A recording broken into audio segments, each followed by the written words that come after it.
Assalamualaikum warahmatullahi wabarakatuh. Waalaikumsalam Alhamdulillah, warahmatullahi wabarakatuh. alhamdulillah, alhamdulillah, alhamdulillah. Salatu wassalamu ala Rasulillah. Saya masih di jalan. Kira-kira baru bisa masuk mini studio saya sekitar, mudah-mudahan sekitar 10 menitan. Tapi kebersyukuran adalah sebuah keniscayaan bagi kita.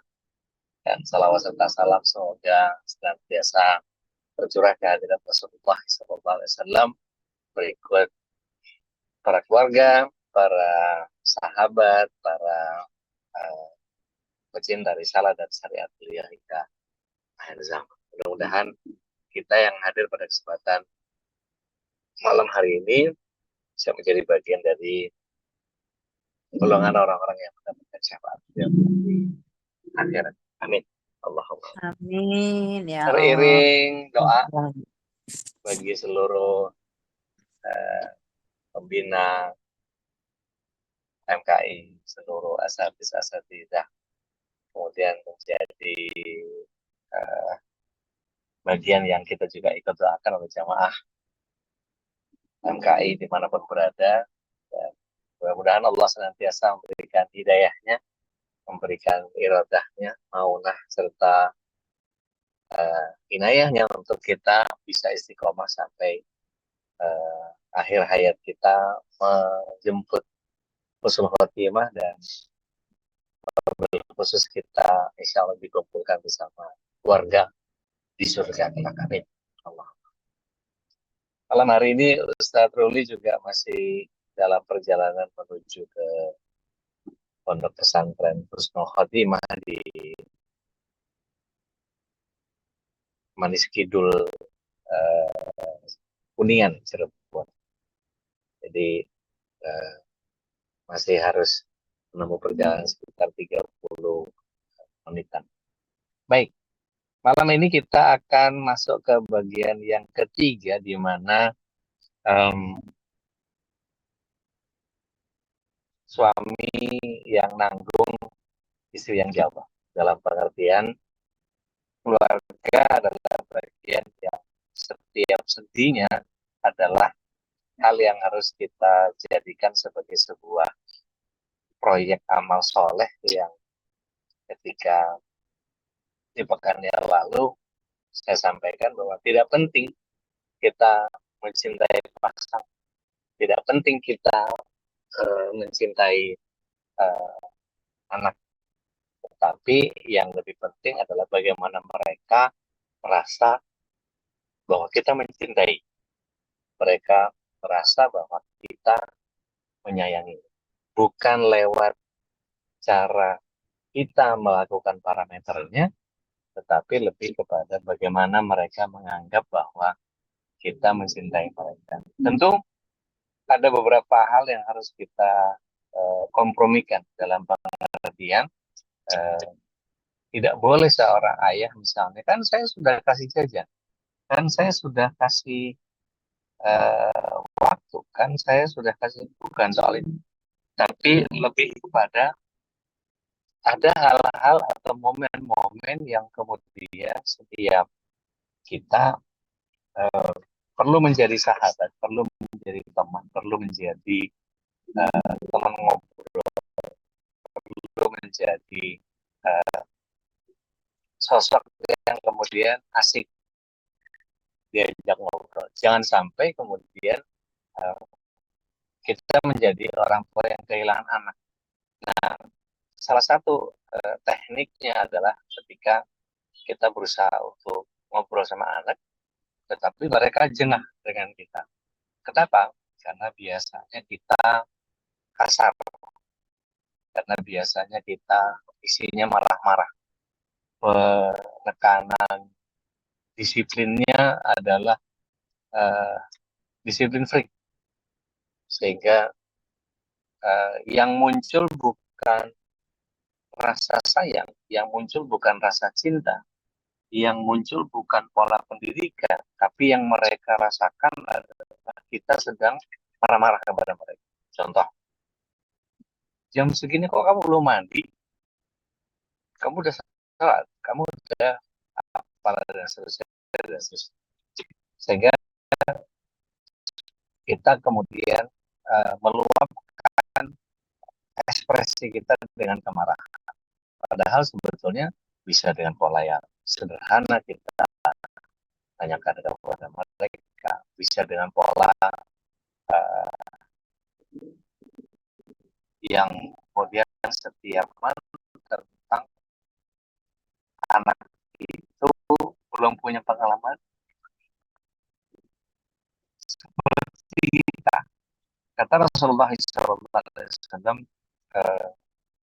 anakmu tidak tinggal di zamanmu, sehingga kita harus betul-betul mengetahui secara psikologi bahwa apa yang harus kita lakukan kepada anak kita dalam bagian pendidikan yang setiap kita punya apa pekaan atau empati yang harus kita munculkan berikut dengan simpati. Jadi ketika difahami bahwa ada begitu banyak hal yang setiap persoalan adalah bagian yang jadi kesempatan kita untuk punya ladang amal. Artinya, apakah ini butuh konfirmasi? Artinya, saya melihat bahwa persoalan orang tua dengan anak itu bukan persoalan yang kita sendiri merasa, ya saya kan orang tua, saya harus dihargai, saya kan bapaknya, saya harus dihormati, saya kan sudah lama bekerja di luar rumah, sehingga kalau di rumah maka yang terjadi adalah anak-anak harus sudah siap menyambut bapaknya, istri harus punya waktu khusus untuk suami, atau kita harus makan bersama, dan bersama itu tidak lagi jadi ritual. Ada lagi yang kemudian menganggap bahwa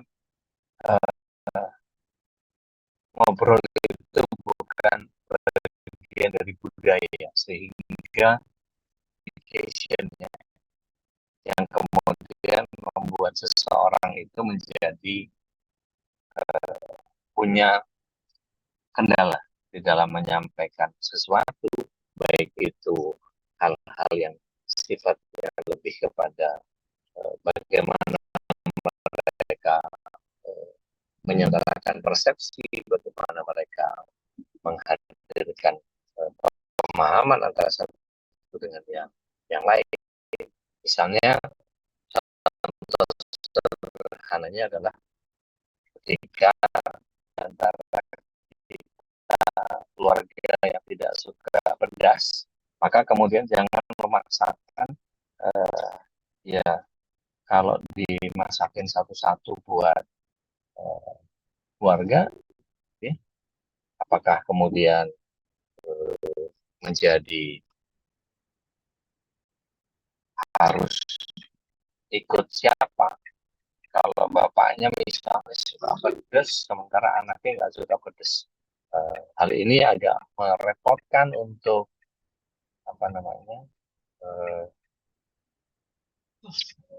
agak merepotkan untuk ibu yang masaknya jadi dua menu gitu ya, atau sebetulnya bisa disiasati dengan misalnya sebelum dikasih pedas sudah diberikan dipisahkan mana yang bisa dikonsumsi oleh yang tidak suka pedas, kemudian sisanya tinggal bagi porsi. Kalau misalnya anak berempat, yang satu pedas atau yang dua pedas, maka ini menjadi bagian yang harus disiasat. Itu masalah makanan. Belum lagi masalah penggunaan kendaraan, misalnya apakah anak dibiarkan pakai kendaraan sendiri Gitu ya. Kadang-kadang tidak sedikit di antara kita yang kemudian melihat kalau di daerah-daerah eh, pedesaan gitu ya, itu banyak anak-anak yang karena sekolahnya jauh akhirnya diberikan motor padahal mereka masih SMP gitu ya. Padahal sebetulnya kalau mau pakai sepeda mereka juga bisa. Kenapa nggak sepeda saja? Karena motor mereka nanti buat trek-trekan, buat kebut-kebutan, buat atraksi-atraksi yang sebetulnya tidak perlu. Dan ini menjadi bagian yang kita bisa lihat berapa banyak anak-anak SMP yang sudah kulik motor dan terusnya. Jadi itu jadi bagian yang kemudian jadi PR buat uh, orang tuanya. Karena ketika semisal anak kita sudah diberikan motor sementara kematangan pribadinya belum cukup untuk itu, nah ini biasanya jadi bumerang karena bapaknya kepengen membahagiakan anak tapi dengan cara yang salah. Atau orang tuanya nggak mau anaknya ngambek supaya ada bonding, maka diberikan setiap kali apa yang mereka mintakan. Ini kan kemudian terjadi pola yang eh, memperparah kondisi. Gitu ya. Jadi kalau kita lihat betapa sebuah keluarga itu bisa dipahami dengan benar, setiap anggota keluarga itu punya proksi, punya apa namanya bidang, punya divisi atau punya apa namanya eh, ke apa ya, pembagian tugas gitu lah ya kalau di keluarga itu. Nah itu kalau bisa misalnya seperti itu menjadi sangat luar biasa. Nah yang menjadi PR adalah mohon maaf goyang-goyang terus nih karena memang masih di jalan. Nah mohon kalau bisa menjawab. Nah ketika kita berusaha untuk memenuhi kebutuhan kasih sayang anak, maka kemudian uh, orang tua biasanya pun punya faktor kelelahan yang kemudian membuat ada kesan ingin istirahat. Nah ini kemudian nanti akan kita bahas pola jihadnya keluarga itu seperti apa. Bukankah terlalu banyak contoh-contoh dari kalangan para sahabat yang mempersiapkan anak-anak mereka untuk berjihad di jalan Allah Subhanahu. Ada begitu banyak eh, contoh mujahid-mujahid yang kemudian senang kalau anaknya eh, jihad. Nah, sementara kalau kita berusaha untuk sayang kepada anak, kalau bisa kita fasilitasi memanjakan mereka dalam pengertian tanda kutip, gitu, tanpa kita sadar betapa eh, anak-anak kita ternyata begitu kita manjakan, ternyata seperti yang saya katakan tadi bahwa anak kita tidak tinggal di zaman kita, sehingga secara budaya berbeda, secara apa istilahnya, secara eh, cara mengatasi keadaan juga berbeda, troubleshootnya juga berbeda, teknologinya juga sudah berbeda. Assalamualaikum. Sehingga uh, setiap kita kemudian mempunyai PR, kita mempunyai beban tanda kutip yang setiap kita menjadi apa istilah bebannya nambah seperti yang sering saya katakan kepada Ustaz Ruli bahwa PR-nya banyak banget ini jadi orang tua. Sementara kita harus cari nafkah, kita harus punya me time sendiri, kita harus punya waktu istirahat juga, kita juga mungkin harus punya apa savingnya sendiri ya, dan seterusnya. Sehingga ketika kita masuk ke dalam sebuah pemahaman yang utuh tentang sebuah keluarga itu seolah-olah menjadi beban satu orang. Padahal sebetulnya namanya keluarga itu ya semua harus berperan. Jadi tidak boleh ada pemahaman yang timpang terhadap persoalan-persoalan yang ada. Nah, ini sebagai pengantar mungkin membuat kita menjadi bisa dipahami. Nah, alhamdulillah saya sudah sampai di rumah. Mohon izin saya pindah ke ruang atau ke apa istilahnya ke mini studio saya. Mohon izin sebentar sekitar 2 menitan insya Allah. أعوذ بالله من الشيطان الرجيم. Dr. Masaru Emoto dari Jepang meneliti bahwa air punya kemampuan respon auditif pada berbagai percobaannya.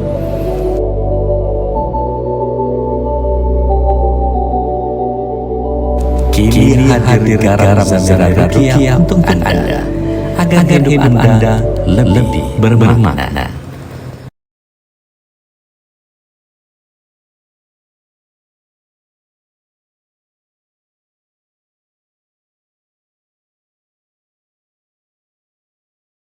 Dapur Sundari Muara Kuang menyediakan bermacam kuliner khas Palembang di kota Bandung.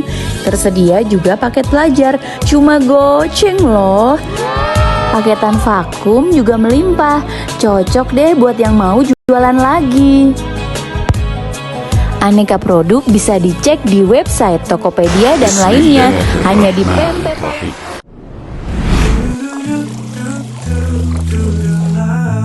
Oh Nuna Premium Palm Sugar. Oh Nuna manis, alhamdulillah. Berbagi senyum tanpa keresahan. Indeks glikemik 35. Manis tanpa rasa bersalah.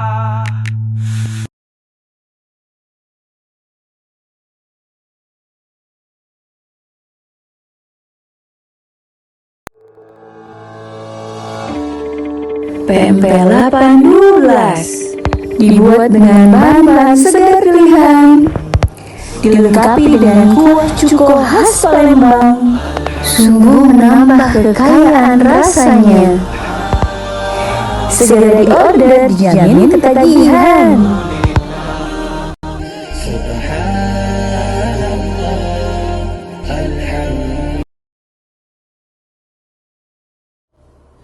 Assalamualaikum sahabat, Remember Kids kembali hadir dengan desain yang beragam.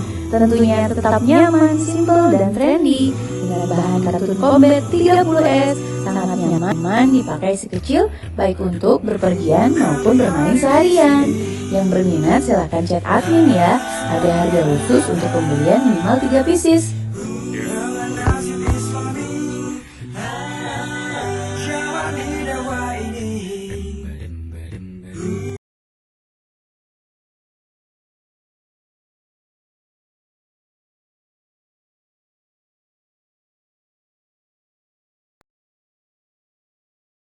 Dapur Sundari Muara Kuang menyediakan bermacam kuliner khas Palembang di kota Bandung. Tersedia juga paket pelajar, cuma goceng loh. Paketan vakum juga melimpah, cocok deh buat yang mau jualan lagi. Aneka produk bisa dicek di website Tokopedia dan lainnya, hanya di Pempek Palembang 7 Saudara. Alhamdulillah.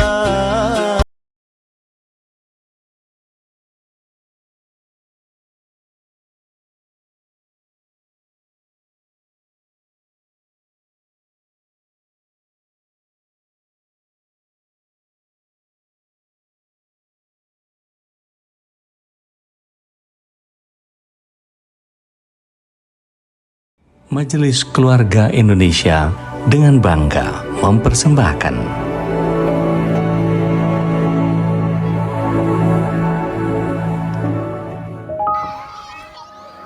Roda kehidupan selalu Allah pergilirkan antara doa sakinah mawaddah warahmah, bahagia hingga surga, sampai prahara yang Allah takdirkan begitu indah, membuat setiap kita belajar pada setiap keluarga Nabi, keluarga sahabat, hingga keluarga para pejuang.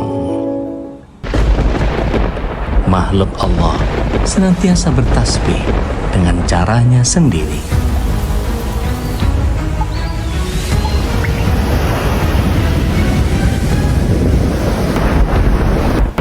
Sementara manusia terlarut dengan kesibukannya, bersama atau tidak bersama Allah.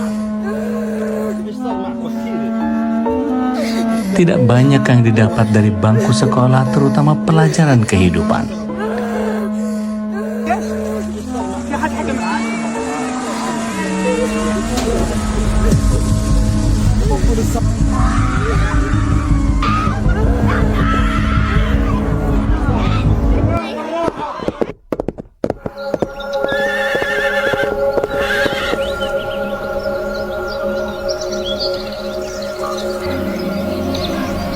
Kini, saatnya kita belajar bersama.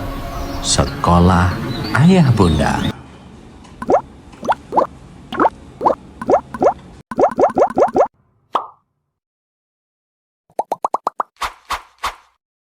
Sesurga, sekeluarga.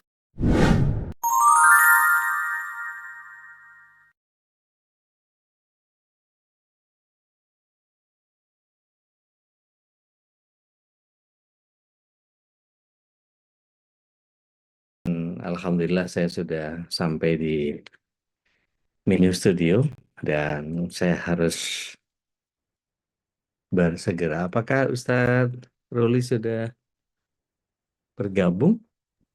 Belum deh. Belum ya, beliau setengah jam katanya, mohon izin. Ala kulihal, dari apa yang saya sampaikan di awal sebagai pembuka tadi, mudah-mudahan Bapak Ibu bisa menangkap esensi dari apa yang saya sampaikan, bahwa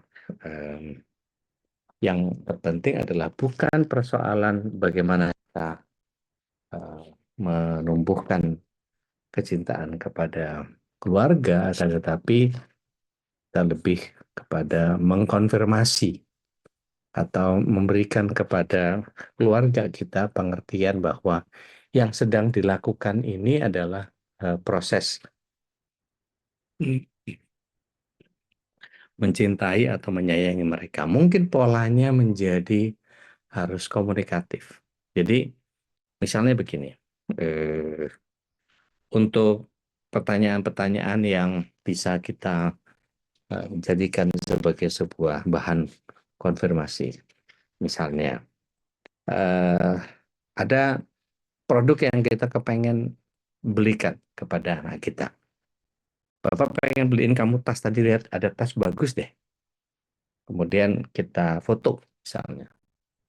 Di antara sekian banyak yang kamu mau, yang mana? Sehingga keinginan kita terkonfirmasi oleh anak kita. Oh, dia maunya yang model ini. Kalau misalnya anak kemudian menjadi saya mau yang warna ini, ada yang model ini nggak? Misalnya itu anak sudah ngincer beberapa produk yang udah lama jadi impian dia, maka tidak mengapa kalau misalnya kita jangan yang itu Pak, itu murah misalnya, nggak apa-apa, nggak usah sekarang, aku masih belum butuh, tapi kalau boleh aku kepengen yang warnanya begini, mungkin mereknya, mungkin apa, tapi pastikan kalau misalnya merek tertentu yang sekiranya memang bisa lebih tahan, artinya biasanya produk-produk yang mahal dan berkelas itu lebih awet, akan tetapi harganya juga lebih mahal. Apa istilahnya? Kalah beli menang pakai. Itu yang seringkali jadi pembicaraan dari setiap kita. Nah, ini yang kemudian harus dipahami sama-sama oleh kita, sehingga apa yang Allah SWT perhatikan dari kita adalah bagaimana kita menyikapi setiap persoalan yang ada. Nah, ada beberapa kasus yang kita perlu eh, pahami sama-sama, yakni bagian yang kemudian setiap eh, persoalan, entah itu tadi contohnya bisa jadi makanan, bisa jadi macam-macam. Ada banyak persoalan yang kita bisa anggap sebagai sebuah pola. Nah, kalau komunikasinya kemudian menjadi kaku, maka mungkin perlu orang ketiga. Nah, mungkin tanggal 15 Desember itulah kemudian kita bisa memahami bahwa inilah Ustadz Ruli hadir untuk kemudian mengurai apa yang kita bisa jadikan amalan-amalan ke keluarga kita. Karena sesungguhnya kenapa mesti berpasangan gitu ya. Nah, ini perlu dikonfirmasi lagi nih. Kalau kita lihat dari yang sudah daftar gitu ya, saya pengen konfirmasi lagi nih kira-kira kalau dari sisi peserta kita bisa lihat nih bahwa ada beberapa nama pasangan, tapi kalau belum ada pasangannya, ini menjadi eh, kondisi yang harus kita segera isi nih pasangan dan harus dikonfirmasi nih. Jadi siapa yang eh, kurang berkenan bareng sama pasangannya, setidaknya dia serumah masa ia tinggal sendiri. Gitu. Kalau nggak salah Bude Darmi sama anak ya. Kalau boleh tahu bocorannya Nadia, Ya udah, siapa aja yang datang berpasangan selain saya? Saya Mas Elo pasangan, Pak Abah Husairi yang berpasangan. suami istri ya? Ya, yang suami istri. Saya Iya Abah baru itu aja udah. Yang lainnya ada Tehina. sama anak. Iya, Iya Tehina. sama Teina ya. Siapa lagi yang masih sendiri-sendiri nih? Bu Irni? Bu Azwarini. Bu Irni sama saudaranya. Oke, good. Oke, good. Yang lain? Ada Bu Azwarini masih nanti nunggu confirm, nggak tahu sama anaknya, nggak tahu sama yang lain. Oke. Dokter Ulin, Dokter Ulin. Dokter Ulin sama anaknya, Oke. Insya Allah. Ya. Mbak Astuti lagi ngerayu suami nih. Kalau perlu saya yang ngerayu, saya rayu nih. Semoga jadi ya Bu Hastuti. Insya Allah. Mas Edi mau ikut nggak tanggal 15 nih? Cengar-cengir beliau. Baik. Bu Irni sama siapa ini?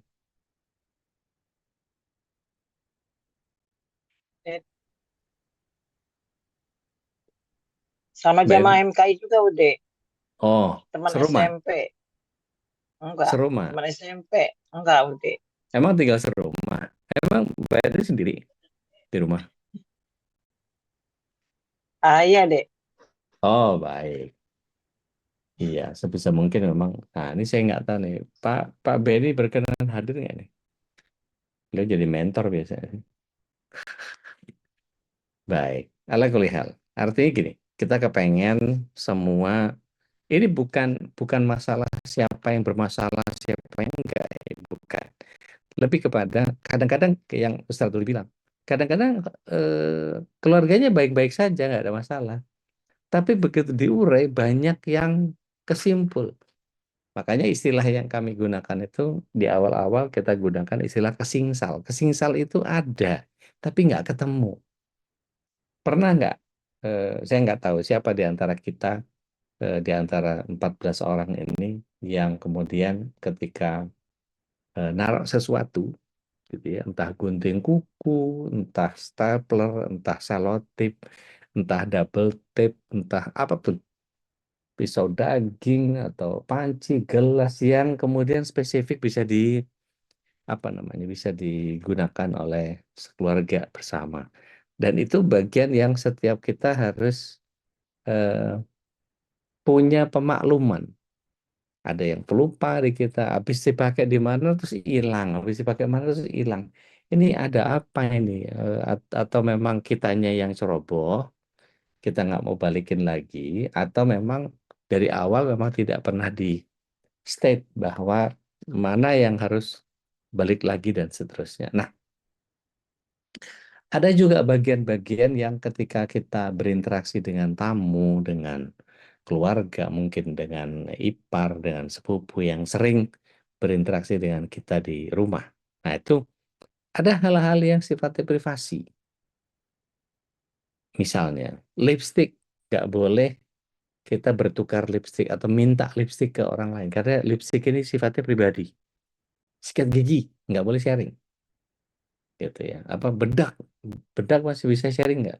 Kalau bedak tabur yang pakai botol begitu, yang sifatnya apa, bedak yang ditaruh di tangan gitu mungkin nggak apa-apa gitu ya. Tapi kalau eh, sikat gigi nggak mungkin gitu ya. Kemudian bedak yang sifatnya personal nggak mungkin karena puffnya itu apa namanya, eh apa ya namanya itu ya, iya puffnya ya, itu yang nggak boleh. Pons, Karena apa punch pons. ya, itunya nggak boleh kena ke keringat orang lain gitu. eh Apalagi kalau sisir mungkin masih oke lah ya, sisir masih oke. eh Apalagi baju dalam Blush, apa, buat blush on. oh buat blush on ya, pokoknya alat-alat makeup lah ya, yang sifatnya pribadi. Tapi kalau alat makeup mungkin kalau kayak blush on gitu bisa satu satu brush bisa dipakai buat rame-rame kalau beautician gitu ya. Bisa buat berapa wajah orang itu dengan kuas yang sama. Nah, ada bagian-bagian ya kita di baju dalam, sikat gigi. Itu yang nggak boleh sharing, lipstick nggak boleh sharing. Itu yang kemudian apa? Kalau lipstick itu bisa herpes bisa nular lewat lewat lipstick. Hepatitis B itu bisa nular. Artinya kalau kemudian hal-hal yang seperti itu kita sepakati sama-sama, itu anak-anak kita jadi punya kebiasaan yang juga kurang lebih sama dengan kita, sehingga anak-anak tahu, gitu ya. Sudahkah kita mengajarkan kepada anak misalnya, buat anak perempuan, nggak boleh main dokter-dokteran, nggak boleh main tidur-tiduran, nggak boleh main di kamar tertutup, nggak boleh. Nah, itu menyebabkan apa namanya, penyimpangan-penyimpangan yang dikhawatirkan atau sebaiknya kita hindari, itu menjadi perlu kita ajarkan kepada anak kita. Nah, kalau sudah seperti tadi pagi Dokter Vicky menyampaikan tentang eh, persoalan yang apa istilahnya, krusial buat anak-anak gitu ya. Oh iya, handuk. Handuk ini mungkin kalau sifatnya lebih kepada sudah dicuci mungkin nggak ada masalah ya. Artinya gini, ada handuk yang masih kita pakai dan kita kan kalau handuk itu masa masa pakainya berapa lama? Seminggu? 3 hari. Gitu. 3 hari gitu. Nah, kalau masih dalam masa itu ya jangan dipakai sama orang lain gitu.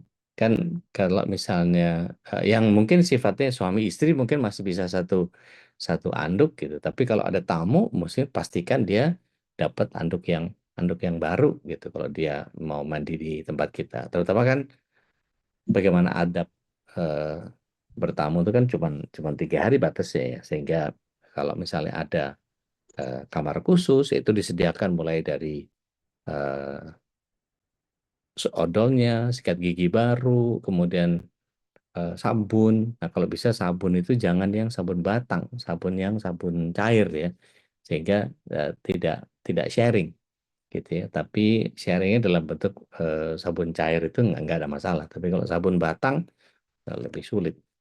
Begitu juga dengan deodoran atau pokoknya yang sifat pribadi, maka kita biasakan anak-anak kita untuk mempersiapkan diri sendiri. Begitu juga dengan kondisi misalnya lebih kepada anak-anak kita punya pembiasaan-pembiasaan yang sifatnya pribadi seperti misalnya apa, alergi misalnya, atau ada kondisi-kondisi yang ada yang suka iritasi kalau pakai deodoran jenis tertentu, misalnya sekarang tuh model yang pakai tawas, batu pakai batu tawas itu ada yang iritasi pakai itu.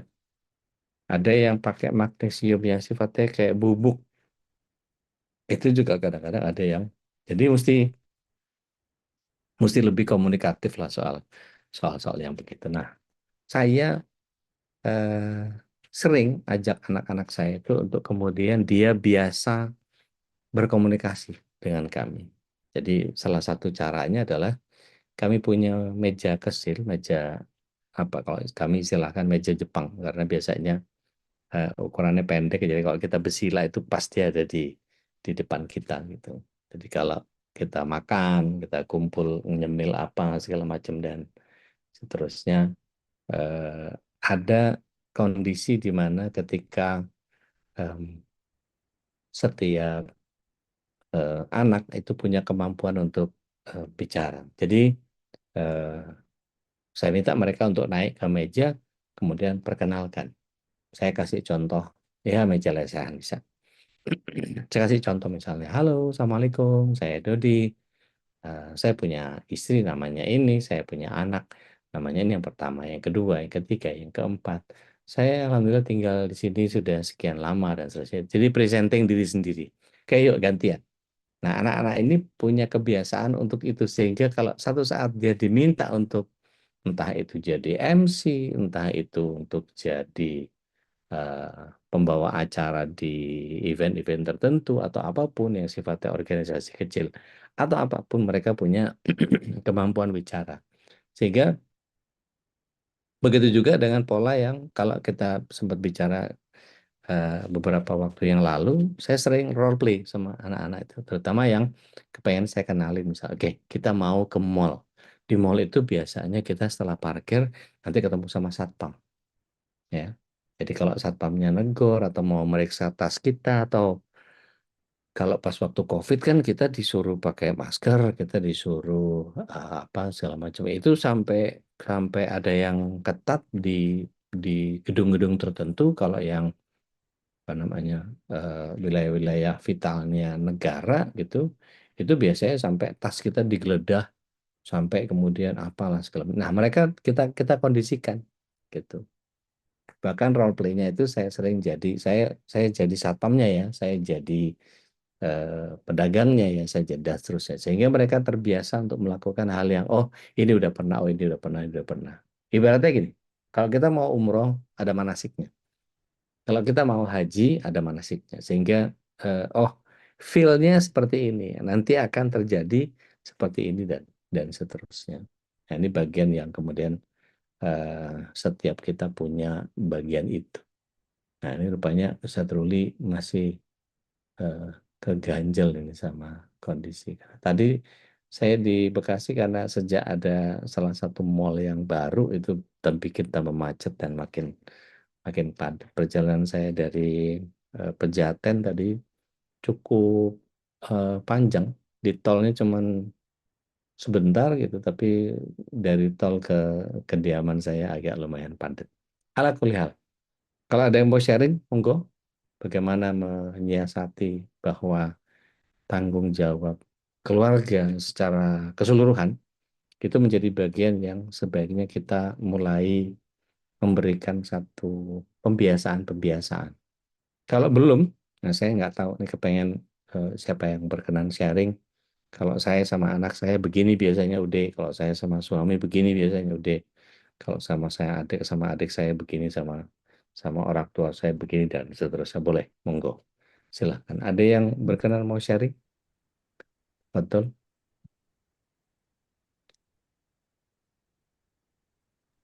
Pak Edi udah open mic tadi. Oh, silahkan. Pak Edi Nagara ya. Silahkan Pak Edi. Atau kepencet. Baik, Pencet mungkin deh. baik. Yang lain monggo silahkan. Kalau berkenan.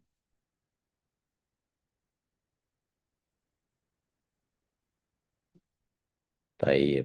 Di seperempat jam terakhir, saya ingin melegitimasi bahwa keluarga ini bukan bebannya suami, bukan bebannya istri. Tetapi harus kita bagi beban sehingga yang namanya keluarga, anak-anak itu pun punya peran. Sehingga misalnya, ada pernah terjadi anak-anak kita coret-coret tembok yang baru dicat? Nah, itu penyikapannya seperti apa? Apakah kita menjadikan anak itu lebih remeh daripada cat tembok, gitu ya? Maka ada satu kasus yang mungkin ini saya nggak tahu ilustrasi atau kejadian betul gitu ya. Tapi ada ada keluarga yang anaknya senang gambar, dan gambar itu gambar-gambar em, mural yang bagus-bagus kalau di kertas itu, dan dia mungkin kepengen nyoba di bidang yang lebih besar. Maka dia ambil kursi, dia gambar temboknya karena baru dicat gitu ya, dia gambar temboknya pakai pakai eh, krayon yang dia punya gitu ya, pakai spidol yang dia punya, maka digambar lah. Tapi yang namanya anak kecil bukan profesional, maka gambar yang dihasilkan juga ya kita tahu lah ya, sebagus-bagusnya gambar anak-anak itu kan belum tentu sebaik yang kita harapkan gitu. Tapi setidaknya ada keluarga yang kemudian begitu melihat dibuat gambar begitu langsung ditambahin, oh ini warnanya kurang begini, malah ditambahin sehingga itu menjadi karya karya keluarga, sehingga tidak ada kemarahan. Ini kok baru dicat udah digambarin begini dan seterusnya, sehingga komunikasi keluarga itu menjadi bagian yang jika menyikapi ada kekeliruan atau kesalahan seperti ini menjadi bagian yang sangat luar biasa. Alhamdulillah, Coach Ruli di seperempat jam terakhir beliau baru masuk, ahlan wa sahlan. Mohon maaf saat ini Luar masih juga biasa. masih belum dicari. Oh, Masya Allah, Masya Allah. Gak apa-apa, Ustaz. Gak apa-apa, Ustaz. Ya. Jadi tadi saya coba untuk memetakan bahwa yang terpenting adalah bagaimana setiap keluarga itu punya penyikapan terhadap semua persoalan yang ada. Seandainya sudah dipecah dalam pengertian jika ini maka ini, jika ini maka ini, jika ini maka ini, maka ini menjadi bagian yang mencairkan kebekuan yang bisa terjadi antara seluruh anggota keluarga. Itu boleh begitu nggak, Ustaz? Iya, memang pada akhirnya kan gitu, Saat. Karena kita ini dari dua orang yang berbeda, misalkan tadi ya, secara ini bahwa Aneh sama istri dari lingkungan yang berbeda, Antum sama istri dari lingkungan yang berbeda, pasti cara memandangnya pun agak berbeda. Yang paling penting adalah koridor syar'inya tetap terjalan, bahwa nanti bab-bab kembangan, kalau saya bilang, bab kembangan-kembangan itu sesuai dengan apa yang kita mampu dan sesuai apa yang kita tahu. Ini yang menjadi penting sebenarnya. Jadi jangan sampai akhirnya, oh kalau Ustadz Dodi gitu. Iya, misalkan gini, keluarganya Kiai itu begitu. Iya, karena ada parameter A, parameter B, parameter C, dan kita bukan dia gitu loh. Kita bukan dia yang punya kemampuan itu, mungkin seperti itu. Jadi memang akhirnya pada satu titik ada satu hal yang kita punya cara pandang yang berbeda. Misalkan dalam pendidikan, misalkan ada yang, kan saya bilang, ada yang milih pesantren, ada yang milih sekolah biasa, ada yang milih yang bukan gitu ya. Itu kan akhirnya pada pilihan-pilihan masing-masing, dan semua punya kelebihan masing-masing. Jadi tidak ada yang yang paling banter, yang paling benar tuh A, yang paling benar B, nggak bisa, karena memang semuanya punya kondisi masing-masing seperti itu. Baik, berarti tinggal persoalannya adalah membagi bagaimana ilmu itu tetap didapat, agamanya tetap ada, dijalankan, dan tingkat disiplin keluarganya yang kemudian harus diseimbangkan gitu, Ustaz ya. Betul, akhirnya pada titik ini adalah nanti ngomong habit, Ustaz. Habit apa yang akan dibangun, kan gitu kan? Tidak cukup hanya dengan ngomong visi, tidak hanya ngomong visi, tidak hanya ngomong misi, tidak hanya ngomong tujuan, tapi juga itu perlu habit loh. Perlu habit yang ada, yang perlu ditumbuhkan. Jadi jangan sampai nanti akhirnya nggak ada habitnya, karena nanti juga kayak nggak bisa dipakai, nggak bisa jalanin kalau nggak ada habitnya. Ya, gitu. Ya. Nggak applicable ya. Betul. Sebentar saya. Monggo, Ustaz. Jadi balik lagi, kalau kemudian kita memahaminya sebagai orang yang kondisinya akan terbentur dengan banyak persoalan, maka tadi pembiasaan untuk kita. Ini ada yang lucu, yang saya sering iseng ke anak-anak gitu. terutama yang anak pertama, anak kedua itu kalau terjadi sesuatu, saya selalu mengingatkan dengan pola yang telat. Ya, Misalnya jatuh, ya. Itu saya selalu ingat, hati-hati jatuh. Padahal udah jatuh gitu kan, Iya, nyebelin iya, gitu. iya. Itu anak pertama, anak kedua itu pernah di satu liko, gitu ya, Ya. satu liko. Terus kemudian ada anaknya temennya yang kemudian jatuh. Itu refleks dua-duanya karena punya habit yang buruk dari bapaknya. Contoh buruk gitu. Hati-hati jatuh, padahal udah jatuh gitu. Itu langsung ngakak semua satu kelompok dan mereka malu berdua karena punya habit yang apa ya jelek lah ya, contoh jelek. Tapi mungkin habit-habit seperti itu yang perlu dibiasakan gitu ya, Zat, ya. Iya, jadi memang nanti ini juga spill saja untuk nanti acara tanggal 15 itu Nggih. kita sampai pada hal ini, Hmm. pada menentukan habit. Jadi akhirnya karena kita udah punya sesurga sekeluarga. Ya. Itu kan tagline-nya, statement of vision-nya. Ya. Indikatornya apa? Indikatornya dekat dengan Quran. Oke. Terus kalau gitu ilmu yang harus dimiliki apa? Berarti ya tajwidnya, ininya. Oke. Ya. Berarti habitnya harus bagaimana? Setiap hari baca Quran sekian. Oke. Harus sampai seperti itu. Ada yang bilang kemarin, ada yang bilang ke saya, Ustaz, kok jadi ribet? Ya bukan ribet.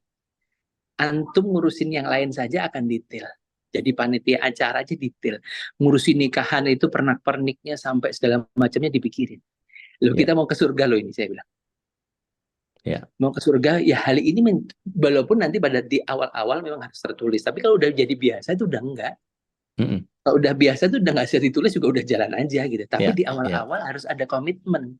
Akhirnya komitmen inilah yang harus nantinya dibangun dan dijaga. Wah, oke, kita nanti akan begini. Ya, oke, di 3 bulan pertama kita fokus aja bagaimana setiap hari baca Quran. Oke. Kalau udah, karena nanti teori perubahan kan ada 21 hari segala macam itu nanti bab yang lain lah gitu. Tetapi kemudian 3 bulan kedua kita masuk pada tadabbur Quran. Nah, habit ini kalau sudah terjalin, Masya Allah, jadi akhirnya pembiasaan inilah yang nantinya menjadikan, bahkan ada dalam hadis dikatakan kita itu akan meninggal dengan kebiasaan kita. Di sinilah nanti sebenarnya menjadi satu titik bahwa kita akan membuat pembiasaan yang menjadi positif dan itu memang pilihan kita dan dengan sadar. Istilahnya ngebentuk mielin, Ustaz. Betul, bentuk mielin. Iya, bukan karena nanti kalau kamu punya masalah dikir 1000 kali, bukan itu. Jadi bukan pada titik itunya gitu. Ini bukan pada titik, tapi membangun. Memang kalau kita memang membiasakan 1000 kali karena Rasulullah SAW misalkan istighfar 100. Rasulullah istighfar 100 kali misalkan, kalau kita karena kita bukan Rasul kita nambahin ya nggak apa-apa, tetapi memang bukan karena jumlahnya tapi karena kebutuhan kita akan mendekat pada Allahnya, itu yang menjadi sesuatu. Dan itu sangat kondisional di setiap pribadi kan. Betul. Nah, makanya nanti inilah habit-habit ini sesuaikan dengan kondisi masing-masing. Makanya gini, wah kalau di Ustaz Dodi itu begini, itu Ustaz Dodi. Oh, di Ustaz Dodi itu begini, ya itu di saya.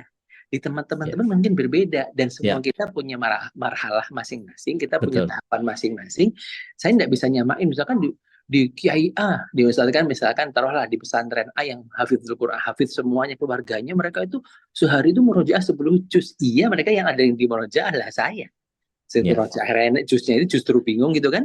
Justru bingung gitu kan. Juz mangga atau juz apa gitu, daripada ya nggak apa-apa, berarti memang kita sanggupnya di membaca. Membacanya saya masih gradul-gradul.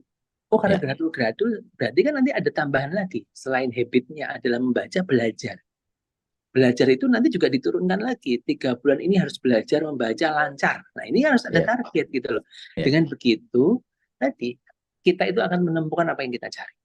Kalau kita nggak nyari ya nggak ketemu. Gitu. Baik. Jadi ini ada Bu Dwi. Anak saya waktu kecil itu sering cerita dan senang memperkenalkan diri dan apa yang dikerjakan sehari-hari. Tapi begitu remaja, yang laki-laki lebih pendiam. Tapi kalau perempuan ya semua hal diceritain. Entah beliau yang terlalu idealis kepada mereka, jadi segan untuk curhat ke ibunya, itu bagusnya gimana, Ustaz? Ya gini, saya tidak bisa langsung mengatakan mereka harusnya gini. Harusnya gini nggak. Tapi gini, Kalau anak akan cerita pada kita kalau kita terbuka pada mereka, ya kan gitu. Keterbukaan ini menjadi penting, makanya nanti sebenarnya akhirnya pada hal komunikasi, bagaimana kita berkomunikasi dengan mereka, komunikasinya terbuka atau tidak. Nanti di sini kadang-kadang di sisi lain gini, anak-anak misalkan, oh lihat orang tuanya capek, kasihan dia nggak usah ngobrol nanti nambahin beban. Kan ada juga yang anak yang merasa seperti itu, ya nggak Ya, salah juga. Yang paling penting sebenarnya gini, mereka cerita atau tidak nggak masalah, yang paling penting adalah mereka bisa menyelesaikan masalahnya atau enggak. hmm, Ini yang menjadi ya, lebih. Jadi kadang-kadang gini, ada orang yang cenderung saya itu nggak mau deh apa namanya, saya nggak mau cerita nanti jadi beban. Oke nggak apa-apa. Tapi yang paling penting ada dia tahu gitu kan, dia tahu untuk menyelesaikan masalah itu bagaimana caranya, dan kemudian yang kedua dia tahu kemana harus ngomong. hmm, Karena gini, Sat, yang paling ini akhirnya rumah itu adalah tempat pulang. ya, Orang tua itu adalah tempat kembali. Jangan sampai anak kita itu lebih senang ngobrol sama orang lain daripada sama anak sama dengan kita. Jangan ya, sampai anak kita itu lebih milih tempat lain untuk pulang daripada rumah. Ini aja kata ya, kuncinya di situ. Kalaupun dia pendiam nggak ada masalah. Yang penting dia pulang.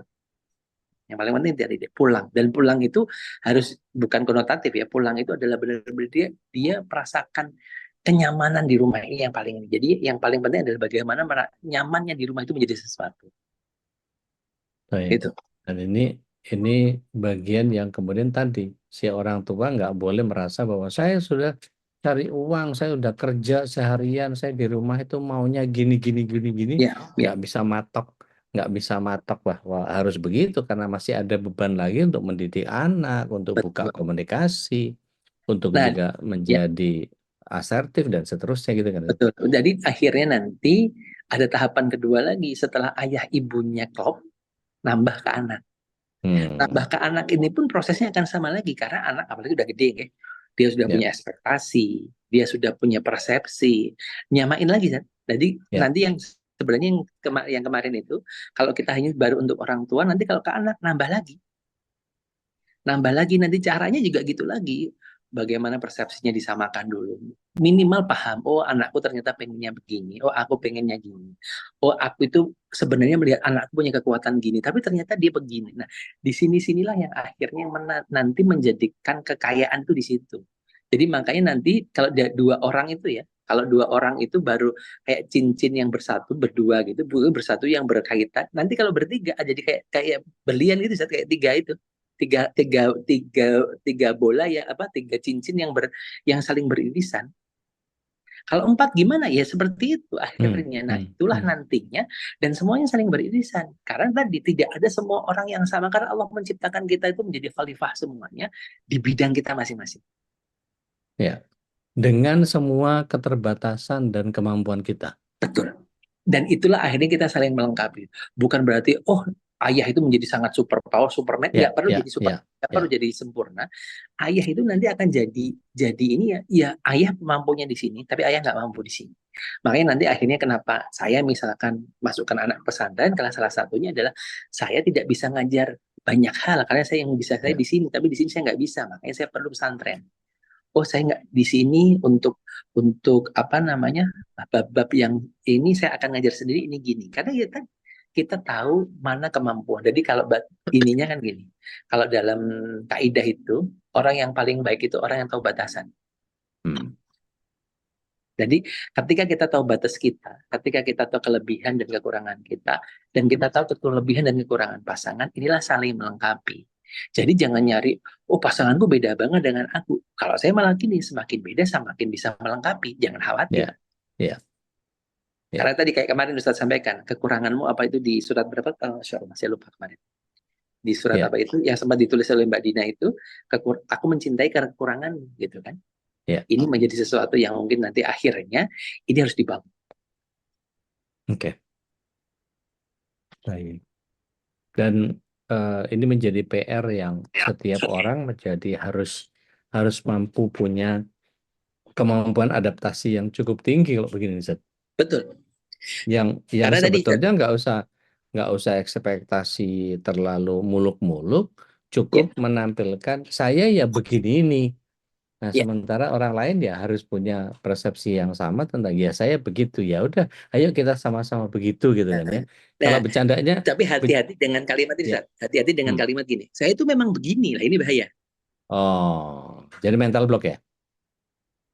Mental block. Jadi saya Hmm. begini. Ayo kita saling melengkapi untuk menuju A. Oh, Ini yang oke, menjadi ini. ya, Jangan, ya. aku memang gini orangnya. Ya Mau terserah apa? lah. Ini kan Iya, ini mau ini apa? ini mau apa? Pokoknya kalau nggak mau ya sudah lah. Ini loh kok Nah, jadi ya, pokok-pokoknya ya, akhirnya ya, kan. ya. Jadi bagian yang harus apa istilahnya, saling cari apa istilahnya, saling cari celah amal ke surganya gitu, Betul, sehingga betul, betul. siapapun kita harus kemudian ya mau apa ya, buka topeng pertama ya Ustaz ya. Ya. Nah, di situ makanya besok di tanggal 15 itu yang pertama kali yang kita ini adalah kita buka topeng kita sendiri-sendiri dan kita saling mau memahami pasangan kita. Itu yang tahap pertama sebelum yang lain-lain. Iya. Jadi apa kemampuan kita untuk kemudian ngupas diri ya, saya ini dengan segala keterbatasan saya ya begini ini. Iya, Dengan apa yang ada padamu seperti itu, let's do something with this gitu, sehingga ketika anak kita masuk dari bagian itu, maka akan jadi ini nggak selesai pertumbuhannya kecuali kumpul di surga ya Ustaz. iya. Dan Insya Allah. bertumbuh itu tidak. Makanya kemarin ada salah satu pasangan datang ke saya. Saat kapan kita bertumbuhnya itu selesai? Ya nggak ada sebelum kita. Bahkan ketika nanti salah satunya meninggal, dia harus yang satu tetap bertumbuh dengan membawa cita-cita Ya, bersama. ya, betul. Jadi inilah mas saya bilang bertumbuh itu jadi kapan selesainya?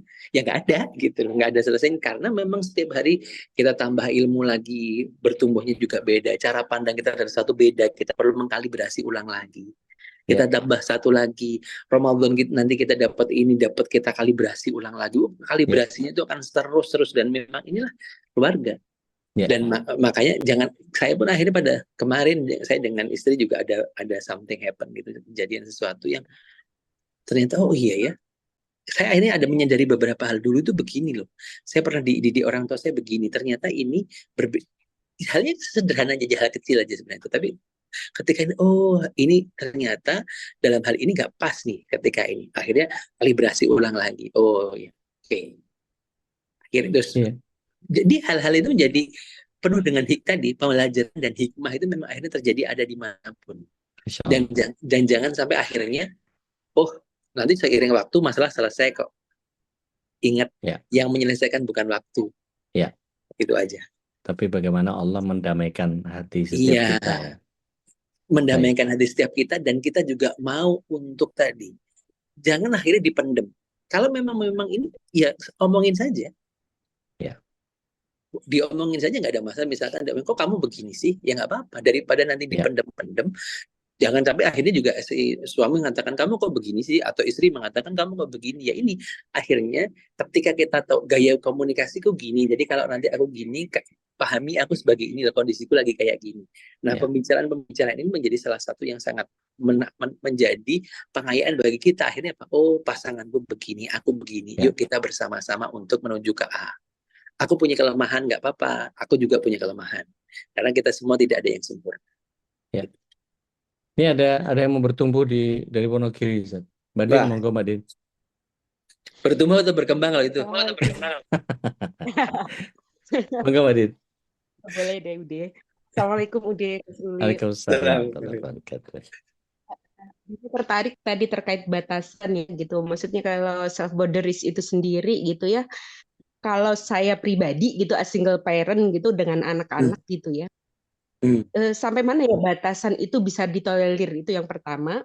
Yang kedua, kadang saya punya 2 anak itu yang benar-benar beda banget gitu. Maksudnya dari wajah, dari sifat, dari kebiasaan, dari kesukaan, hobi dan lain sebagainya itu benar-benar kalau bisa 180 derajat lah bisa dibilang seperti itu. Kadang batasan misalkan si kakak maunya A, si adik maunya B gitu, saya bener ya jadi saya yang harus ngalah gitu. Akhirnya kayak kalau bisa dibelah deh ibaratnya kayak gitu. Nah, kadang tuh yang bikin saya sendiri ngerasa sedih.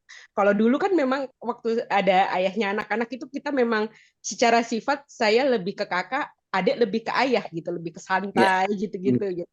Itu bisa dibagi. Nah, sekarang itu jadi kayak apa ya ibaratnya saya harus memposisikan sometimes I become ayahnya mereka gitu. Ya, Dan di ya, sisi ya, lain saya harus jadi ibu mereka gitu. ya. Nah, saya nggak boleh tebang pilih ya ibaratnya anak juga sama-sama anak kita gitu ibaratnya kayak gitu. Bukan KPK Nah, lah ya, kadang tuh bukan KPK yang tebang pilih. boleh pinjam katanya lah dikit.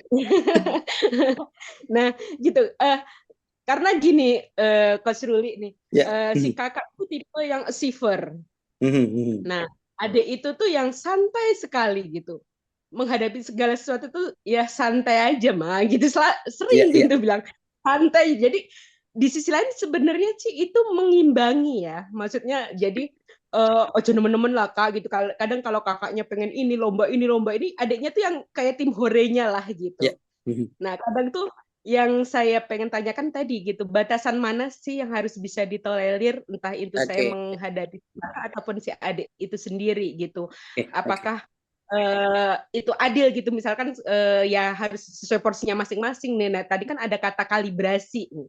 Nah, Hmm. kalibrasi itu sebaiknya dilakukan pada saat seperti apa Oke, gitu. oke. Ini menarik banget. Ini pertanyaan yang menarik dan cukup akhirnya sederhananya gini akhirnya. Batasan itu adalah dari visi kita. Visi kita bersama itu apa sih? Akhirnya nanti nyambungnya tadi satu visi dua butuh. Oke, visi kita ini. Ini kalau dilakukan nyambung nggak dengan visi kita? Nyambung nggak dengan visi kita? Yang pertama itu kan. Yang kedua akhirnya basisnya kebutuhan. Ini memang butuh atau enggak? Tapi kan kalau ngomong butuh itu nanti nyambungnya ke visi juga kan akhirnya. Jadi pada titik tertentu bahwa kita ngomongnya dari tujuan dulu, start from finish. Jadi kita start from finish. Jadi kita akhirnya tadi kakak kan begini. Oke lah tadi sederhananya gini. Sederhananya misalkan contoh saja misalkan kita mau pergi ke satu tempat. Si kakaknya udah siap, si adiknya belum siap, santai aja sih, nanti kita baru jam 8. Nah, kita memang sudah mencanangkan salah satu habitnya adalah disiplin. Disiplin itu berarti gini-gini. Nah, berarti akhirnya kan caranya mendisiplinkan masing-masing berbeda. Kalau si kakak mungkin udah straight the point. Pokoknya jam sekian ya jam sekian. Kalau si adik, cara ngomong santai, oke, dikasih spare agak panjang untuk nyiapinnya. Yang penting adalah tadi, batasannya adalah disiplin tadi kayak disiplin itu tidak telat. Ya. Nah, Jadi ini yang istilahnya contoh yang satu suruh siap-siap jam 8, yang satu jam 6 gitu ya. Iya, yang satu jam 6 gitu. Dari matok inggon gitu. Jadi ininya gitu. Nah, ini hal-hal yang sesederhananya gitu. Jadi akhirnya batasan apa yang kita berikan adalah iya tadi. Ujungnya kita di mana? Sebenarnya makanya visi itu kan kita itu tadi kalau Ude selalu menyampaikan sebenarnya kita itu bisa niru Rasulullah sebanyak apa? Ya. Ya kan? Kita bisa niru Rasulullah sebanyak apa? Ya, akhirnya Rasulullah pun menyampaikan semampumu, bukan semaumu ya, semampumu. Nah, semampu itu berarti kan kita punya marhalah nih. Oke, saya mampunya di sini. Tapi tidak di sini toh nih. Nanti harus dievaluasi untuk dinaikin. Loh, kapan ngevaluasinya? Ngevaluasinya bukan cuanki ya. Ini tolong yang bawah-bawah ini jangan ngomong cuanki. Kalau nggak dikirim jangan ya, tolong itu ya. Kalau nanti tanggal 15 nggak ada yang bawa cuanki, nanti saya nggak perbolehin masuk gitu nanti.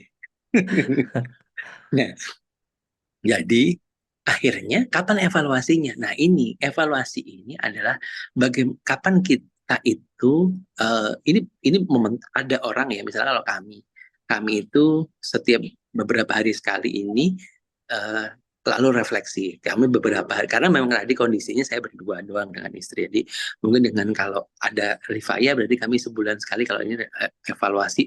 Walaupun tidak semua hal, tapi kalau kami punya memang jadwal evaluasi itu 6 bulanan. Kalau kami punya jadwal evaluasi 6 bulanan. Kenapa?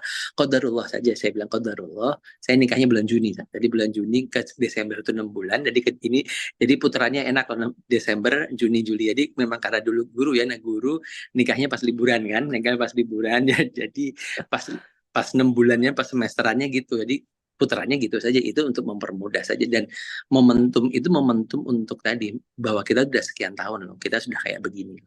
Nah ini yang menjadi. Tapi kalau kapan harus dievaluasi? Nah pertumbuhan-pertumbuhan itu harus dievaluasi. Makanya nanti juga tadi dari mumayyiz kita nanti nyambung ke belakang lagi, dari mumayyiz kita apa namanya, kita ke mukallaf, itu juga akhirnya itu bagian dari ini. Dari mukallaf pun nanti bagian-bagian apa namanya, yang harus dievaluasi. Bahkan kalau kita ini Umar bin Khattab, hasibu antu hasibu, kan bagaimana kita menghisab diri kita. Kita menghisab diri kita sebelum kita dihisab. Lah, kapan? Kalau secara refleksi pribadi, ya sebelum tidur. Akhirnya kan kalau ada sahabat Rasul yang dijamin masuk surga itu karena dia selalu menghisab diri kan, dan Ya. dia mendoakan orang-orang yang ditemuinya sepanjang hari. Itulah cara dia merefleksi diri. Nah, kapan? Kesepakatan dari masing-masing saja. Ini akhirnya tidak di tempat kita begini, sesuaikan dengan kondisi masing-masing, itu tidak ada patokan yang clear. Patokan yang harus begini tidak ada. Karena ini, kita semua punya kondisi yang berbeda-beda. Ya. Dan yang tadi dibilang semampu kita, kalau Allah SWT bilang fattaqullaha mastata'tum, itu pun masih ada dua ambang batas pesimistis yang paling bawah, Ya. dengan ada yang optimistis paling atas. Ada orang yang kemudian ya wis waton sulo ya wae anu rasa ngoyo gitu. Ya semampu kita tuh ya semampu kita sampai sini ya sudah. Itu kan gampang nyerah yang begitu. Tapi Ya. ada juga ya namanya semampu kita ya pentokin sampai Ya. darah penghabisan ya. Jadi ada bagian yang kemudian harus berdamai dengan dua Betul. ambang batas itu Betul. gitu kan. Betul. Ya. Betul. Masya Allah. Gitu Mbak Din. Wah, jadi bahas cuanki Jabren ini kayaknya.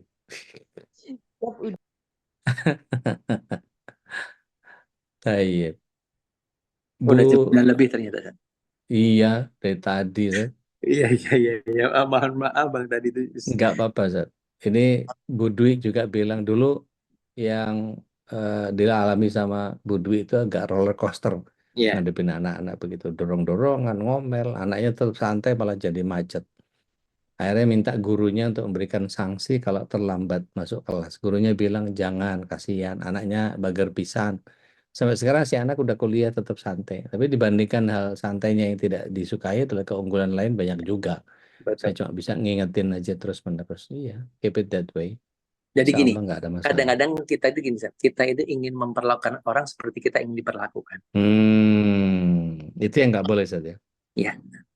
Ini makanya tadi yang kemarin 2 pertemuan lalu kita bahas, mencintai atau merasa dicintai. Ya. Nah, ternyata akhirnya pertanyaannya gini, dia santai atau dia itu sudah punya perencanaan? Akhirnya dia santai. Kadang-kadang kita itu kan menganggap sesuatu susah, akhirnya kita itu harus kayak well prepare banget. Tapi ada di satu anak, aku udah tahu ini makanya aku santai. Ya. Nah ini juga harus dikonfirmasi. Kita harus konfirmasi. Jadi jangan mempersepsi. Akhirnya di sini itu apapun persepsinya, tolong dikomunikasikan agar ini menjadi tidak menumpuk. Karena persepsi itu sudah numpuk, ketika meleduk itu susah di apa namanya, diputar-putarnya udah susah, udah hancur aja pokoknya dalam tanda kutip gitu. Makanya hati-hati dengan main persepsi. Ya. Dengan siapapun. Iya, saya pernah kejebak sama satu situasi di mana anak yang kedua dulu itu pernah dia pamit main, HP-nya ternyata dimasukin ke jok motor. Dikontak ternyata nggak bisa. Saya sampai jam berapa? Itu baru sekitar jam 7 sih. Karena saya berikan batas bahwa maghrib harus sudah di rumah, sampai jam 7 belum pulang itu, persepsi saya yang jadi bikin saya muntap. Saya keliling pakai motor itu ke setiap rumah sakit, nyari di IGD, saya datang ke rumah ke kepolisian, dan saya pokoknya jaga-jaga ini tuh segala macam. Teman-temannya saya teleponin semua, ternyata dia itu kebiasaan dia nggak mau ngabarin. Nah, semenjak saat itu semua jadi setiap jam itu kayak koordinasi, udah di sini, udah di sini, udah di sini, karena itu saya marah betul. Kamu tahu nggak Bapak keliling berapa rumah sakit? Kamu tahu nggak Bapak keliling berapa pos polisi? Kamu tahu nggak? Itu benar-benar seolah-olah saya memaksa mereka untuk hargai saya dong. Saya Iya, udah capek nih ngurus ini segala macam. Padahal sebetulnya tinggal ngasih tahu aja lagi di iya, iya, sini mau ke sini iya, Jadi komunikasi yang begitu ternyata emang harus lewat kondisi seperti itu baru baru bisa gitu. iya, Ya, betul. ala kulli hal. Alhamdulillah. Tapi bisa Khair. antum mau kangen-kangenan sama anak, saya kangen-kangenan sama kasur. Dari pagi udah melintir ke sana kemari nggak selesai-selesai kayaknya. Tapi emang nggak ada yang sia-sia insya Allah. Semua jadi bagian Iya, yang mohon maaf cuma sebentar tadi. Insya Allah nanti labas, dikembangin ya. labas. Insya Allah, Ustaz. Insya Allah. Ustaz. Iya, iya, khair. Baik, syukran jazakumullah khair. Iya, kembali ya, Barakallahu fiik. Salam buat keluarga. Bisa. Allah ya kawan. Kami berdua undur diri dari hadapan Bapak Ibu. Mudah-mudahan jadi bagian yang menginspirasi setiap kita karena yang penting itu bisa menyerap. Kalau toh nggak datang di tanggal 15, paling tidak kita tahu cara belajar sampai kepada bagian itu yang jauh lebih penting. Jadi bukan Iya, keberadaan tanggal 15 itu nanti, tapi kita akan mengantarkan Bapak Ibu kepada bagian yang setiap kita mestinya bisa saling terbuka, saling buka topeng, dan jangan ada dusta di antara kita lah, pokoknya yang penting itu gitu insya Allah. Hadanallahu wa iyyakum ajma'in. Aku lu qauli hadza astaghfirullah wa lakum fa idza fartafansob wa ila rabbika farghab, dan juga bagian yang jadilah yang terbaik, lakukan yang terbaik biar Allah mengerjakan sisanya. Billahi bismillah akhirud da'wana alhamdulillahirabbil alamin. Assalamualaikum warahmatullahi wabarakatuh. Assalamualaikum warahmatullahi wabarakatuh. Izin saya. Assalamualaikum warahmatullahi wabarakatuh. اللهم ارحمنا بالقرآن واجعله لنا إماما ونورا وهدى ورحمة. اللهم ذكرنا منه ما نسينا وعلمنا منه ما جهلنا وارزقنا تلاوته آناء الليل وأطراف النهار واجعله لنا حجة يا رب العالمين.